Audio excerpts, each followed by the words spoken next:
भैया जो गाना बनाए हैं कि एक कहता है कि 20,000 दे दे, 10,000 तो कहता हमको एक गधा खरीद के दे दो। लेकिन जब वो गधा भी नहीं पाता है और आप अपनी कीमत जो है कि 100 रुपए की दारू पे दे देते हैं, कितने शर्म की बात है कि जिस महापुरुष ने अपना जीवन त्याग दिया, नहीं तो बाबा साहब लंदन में बस जग गए होते हैं, आज विदेश में उनका परिवार सुख किया होता, सारे बच्चे मर गए हमारे लिए। लेकिन आप क्या कर रहे हैं, उनके जो है कि कर्मों को, उनके बलिदानों को भूल जा रहे हैं और अपने पैसे को जो है, अपने समय को, सब कुछ जो है व्यर्थ गंवा रहे हैं, गलत जगहों पे गंवा रहे हैं। पूजा पाठ में भी छठ है कि 4-6 हजार खर्च, बच्चे का नाम लिखाना हमारे पास पैसे नहीं, बच्चे को दवा करना हमारे पास पैसे। अरे कहाँ गई तुम्हारी देवी, कब आंखें खुलेगी? है लाखों बच्चे मर जा रहे हैं कुपोषित होकर के बिना दवा, किसके? हमारे खाली मरते हैं, गरीबों के मरते हैं, अमीरों के नहीं मरते हैं। न कोई मरता है, वो अपनी उम्र से मरता है, हार्ट ब्लड प्रेशर से मरता है, हमारे दवा बिना मरते हैं, अच्छे खान पान बिना मरते हैं।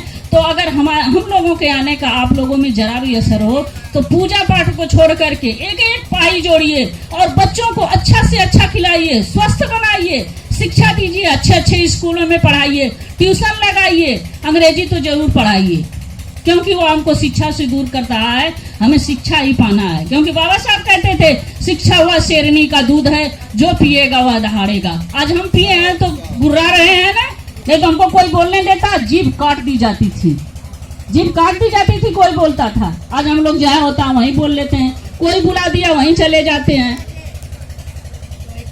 हाँ, सब समान कर दिए। बाबा साहब ने ठाना था कि तुम्हें हम समानता देंगे, राजनीतिक समानता, आर्थिक समानता, धन दौलत हम नहीं रख पाते थे, अच्छे घर नहीं बना पाते थे, लेकिन बाबा साहब ने कहा कि नहीं, ये भी घर बनाएंगे, तुम भी घर बनाएगा, ये भी जो राजा बनेगा तू भी राजा बनेगा, यही अच्छा खाएगा तुम भी अच्छा खाएगा, ये भी अच्छा पढ़ेगा तुम भी अच्छा पढ़ेगा। और बाबा साहब ने कर दिखाया है, आप कब दिखाएंगे?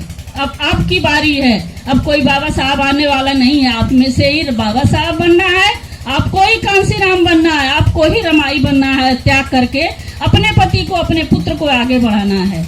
अब जो हमारे बीच विनोद महायान जी